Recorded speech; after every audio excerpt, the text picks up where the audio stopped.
우리 결혼하기 전에 신혼집 구하려고 집 알아보고 있었잖아. 그때는 어떤 기준으로 우리가 집을 선택했지? 서울은 너무 빡세서 애기도 애기지만은 고양이 4마리랑 같이 살 수가 없었어. 사람 방 하나 더 만드는 거는 애기가 아직 어리니까 같이 지내거나 할 수 있는데 고양이 4마리랑 뽀딱거리고 살기에는 수도권에 살고 싶지 않았어? 아니? 살고 싶었던 지역이 따로 있어? 시댁이랑 친정이랑 딱 반반 걸리는 곳으로 가자. 집을 알아봤지? 많이 부족하긴 하지만 우리 가족 구성원들이 지낼 수 있겠다라고 판단을 해서 이사를 오게 됐고 중간이라서 괜찮았어.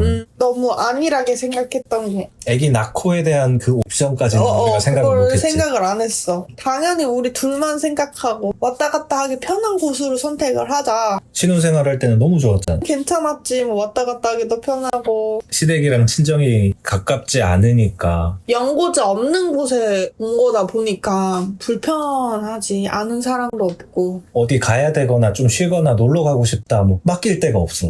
이게 그치. 너무 치명적인 것 같아. 믿고 맡길 만한 게 부모님밖에 사실 없잖아. 그니까 부모님 아니면 형제자매인데 부모님한테 맡길 수가 없으니까 이게 진짜 힘든 것 같아. 그게 안 되니까 따로따로 외출을 해야 되는 부분인 거고. 결혼을 해서 아이를 낳고 살 거다라고 한다면은 나처럼 친정보단 시댁이 낫다 하면은 시댁 근처로 가도 되고. 근데 대신에 그것도 잘 알아보기는 해야 돼. 너무 지방으로 가게 되면은 소아과가 없어서 그게 또 힘들다고 하더라고. 소아과에서 못 봐주는 거 대학병원에서 봐줘야 되는데 아니면 종합병원에서라도 봐줘야 되는데 안 받아주면은 이게 답이 없단 말이야. 서울에 오히려 소아과가 더 힘들다고 하지 않나? 수도권의 소아과가 힘들지. 좋긴 좋겠지. 근데 그 줄 기다리고 대기 웨이팅은 내 성질에 안 맞아서 순번 기다리고 할 수 있냐고. 아침 일찍부터 가가지고 오픈런 할 수 있냐고. 우리는 비교적 그래도 소아과 가는 데에서 막 어려움은 느끼지 않고 있잖아. 그치. 여기는 소아과가 꽤 있고 대학 병원도 있고. 오히려 적당한 지방으로 내려오게 되면은 소아과가 있으니까 그나마 좋은데 단점은 부모님이 이 근처에 살지 않는다면 아기 맡기기가 너무 힘들다. 근데 그거를 무릅쓰고 엄마가 뭐 2시간이고 3시간이 걸려서 와주신다. 시엄마든 친정엄마든 와주신다. 그러면은 세상 그냥 절하면서 감사합니다 하고 사야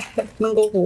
그 맡아주시는 것 자체가 얼마나 그러니까 귀중한 시간인데. 우리도 어렸을 때 친척 어딘가에 맡겨진 경험 있지 않아? 그치 있지. 나는 있지. 그래서 이제 정리하면은 결혼을 해서 아이가 낳고 싶다라고 한다면은 친정이나 시댁이나 가까운 곳으로 집을 구하는 게 좋고 딩크족이라고 하지. 신혼생활만 하겠다. 아기를 안 우리 낳고. 둘만 살겠다. 그런다면은 중간 지점에서 살면 너무 좋다. 소아과 선생님이 상주에 계시는 종합병원이 있거나 소아과 선생님이 계신 대학병원이 있거나 하는 곳을 선택하는 게 중요하다는 거야. 그래, 그러면 오늘 이렇게 마무리하고 다음에 또 다른 주제로 한번 얘기를 해보자.